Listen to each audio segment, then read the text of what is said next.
Japanese music has taken the world by storm, blending in genres and breaking boundaries. But there's one particular movement that stands out to me.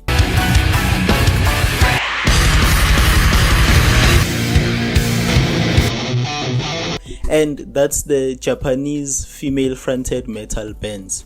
These bands blend in a unique style and a creative approach into this. So according to a survey conducted in Japan in December 2020, almost 81% of the respondents expressed liking for Japanese pop, rock and dance music. Interestingly, about 1/4 of them were drawn to anime-related music, voice actors, video games and Vocaloids. And I've just recently found out that the Japan scene is the second largest music industry in the world, led by the US. Now, why am I doing this video? It's just simple. I like hearing women scream. Okay, that sounded a bit off. I just like listening to metal music, I would say, and I've reacted to a lot of the female-fronted metal bands. Top of the list, I can think of Lovebites, Babymetal, Hanabi, and even Band-Maid as well. And then the others I couldn't react to due to copyright, right? And yeah, I think that's what got me to the rabbit hole. And when you're checking a song and then you find those communities online, maybe Reddit posts and stuff like that, you just discover that there's a lot of demand for this type of music, and other people admittedly say that it's kind of their guilty pleasure. Other people define themselves through these bands, and the connection that the bands have done with them, it has changed their lives. So yeah, that's why I kind of got into this rabbit hole at the first place. Shoya, the early pioneers. Shoya, formed in 1981, were true trailblazers for Japanese female metal bands. Although their musical initially leaned towards pop rock, they evolved into heavy metal with successful albums like Outer Limits and Hardway. Despite disbanding in 1981, they reunited in 2005 and continued to inspire with their annual all-female rock festival, Nawon no Yawon, which they founded in 1987. In the 2010s, we saw the rise of what became known as the girls metal band boom in Japan. During this time, many all-female heavy metal bands formed and gained significant attention. The first to form was Disrose in 2007, often regarded as pioneers, though they never achieved commercial success. Aldios and the movement start. The movement truly took off when Aldios released their first album, Deep Exceed, in 2010. It topped the Oricon Indies Albums chart and even reached number 15 on the main chart, marking a turning point for female metal bands in Japan. Another standout band, Cynthia, became the first in the movement to join a major record label when they signed with Victor Entertainment in 2013. That's easy. I can't believe we are still here after 14 years. We are thankful to everyone who has been supporting us. The international stage lit up for Japanese female metal in 2014 with Babymetal. Their viral YouTube hit Give Me Chocolate catapulted them into the spotlight. They opened for Lady Gaga during her 2014 tour and began a world tour in 2016, headlining London's Wembley Arena, a first for a Japanese act. Their album Metal Resistance broke records as well, reaching number 15 on the UK album chart. Babymetal also made their US television debut on The Late Show with Stephen Colbert. Band-Maid's unique approach. Around 2015, Band-Maid gained worldwide attention for their striking contrast between their maid theme outfits and hard-hitting metal music. By 2016, they began international activities and signed with JPU Records, furthering their global reach. Lovebites and international recognition. Lovebites emerged as a major force in the metal scene in 2018. They won the Metal Hammer Golden Gods Award for Best New Band and performed at Germany's renowned Wacken Open Air Festival, becoming the first Japanese all-female heavy metal band to do so. In 2019, London O2 Academy Islington hosted Metal Mitsuri, the first all-Japanese heavy metal festival outside Japan, headlined by Mary's Blood, and Unlucky Morphers. It featured 10 bands including Breedier and Fate Gear. With this historical context, it's like the timeline condensed into one. So there are a lot of bands that are not included here, but then this is just an overview. Also, it's very important to mention that within the Japanese music scene, whether it's for metal or rock, female fronted or not, there are some bands who are still on the come up, so their music quality is not really that good yet because they are independent, obviously. So my point is, if maybe your favorite band is not included here, it doesn't mean that it's not really part of the Japanese metal movement. But I was just focusing on the bigger bands and the well-known bands, if I may say. But then it's worth acknowledging the fact that there are up-and-coming bands which are grinding in the scenes, which are performing maybe in cafes or small venues, and I just wanted to give a shout out to them because it starts with them and then you get to the bigger stages and then you get recognized globally. So if you're one of those bands, or if one of those bands are your favorite, shout out to them, keep supporting them.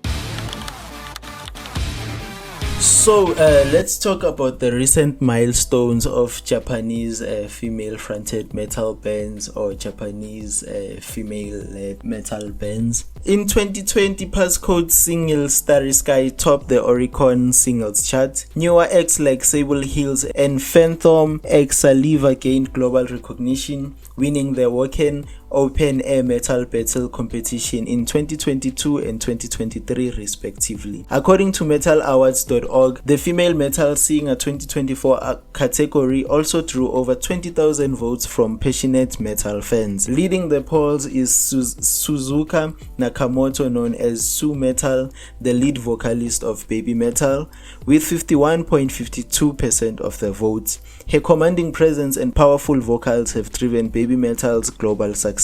In second place is Nightwish's Flo Jansen with 22.29%, known for her dynamic rage and captivating performances. Sharon Den Adel of Within Temptation stands with position 3, 5.05%, celebrated for her emotive and enchanting vocals. These achievements highlight the rising influence of female vocalists and the global impact of Japanese metal. Now, this is just from one particular category. It doesn't really reflect the taste of metal fans around the globe, but with such small stats you can make up a pattern and kind of realize that their influence is really being noticed, and it's really becoming, if not already, a game changer. So there are key players in the scene, and I think these are the most influential bands, but I just chose 3, and this is from Reddit posts and online interactions. So I'm not saying this is the final top 3, but then this is what I've gathered so far. So yeah, let's check their stats. We have Babymetal, Band-Maid, and Lovebites. So yeah, I've done this short table just for fun. Yeah, now let's talk about my predictions for 2025. The first thing on the list is their continued innovation. I think they're still going to try out different styles, and one thing that stands out about them is that they are not drawn back, or they do not fear to be experimental. They are very experimental.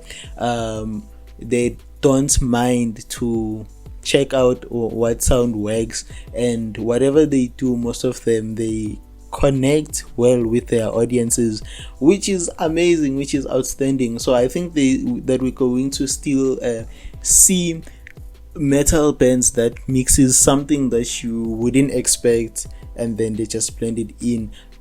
Top of my head, I'm thinking of the folk metal scene. It's something of beauty as well. And then you've got the blending in of genres as well, and some themes. And another thing, remember that we still got like animes that will be launched, so that as well might influence some metal bands to identify as that. I also heard something about the ones that sound like glam rock as well. Also, another thing for 2025 that I think we should expect, it's some sort of a new trend, because that's how it works. It starts with the influence, and then it's then a new trend. So I think we might see bands not necessarily from Asia but from other parts of the world, but then trying out that style and even features as well. And I think that would be amazing. And yeah, imagine your all-time favorite band mixing or collaborating with a Japanese female fronted metal band, and then just delivering something that you would never ever imagine in your life. And yeah, obviously there are upcoming projects, and that's when we're talking about upcoming projects, I think that's one important thing to point out, that most of these bands, they put out work in a rate that's really, really unbelievable. It's like a single after single, an EP there, an album now, and then they're recording, they're dropping a DVD live version for this. Like they have different formats, which pushes their merchandise, which strengthens their connections with the fans, but then also expands their reach globally and even locally as well. And also I think it raises the funds to the band as well. So it's all of their efforts are paying back, if I may say. I'm lacking a better term to describe this. So we might see more of that. And also there was a list that I saw on YouTube where they are talking about bands that we could see taking over 2025 in the metal scene. I'm really curious and expecting a new acts, and then from the bands that I currently know, I'm expecting new projects as well, new music videos and new live performances, but then in different areas. And yeah, it's always amazing how they captivate fans in any place that they go. So yeah, and my personal favorite, I'd say, in no particular order, my top two, it gotta be Lovebites and Band-Maid. That's my top two bands. Let me know what's your favorite top two, and yeah, if you got any video idea, please let me know. This wasn't the planned conclusion for this video, but I think it's quite what's the word? It's quite obvious or quite clear that these bands are taking over, and their influence is not to be denied. And yeah, share your thoughts on the comments below, and like, subscribe, the rest. Thank you for watching the video.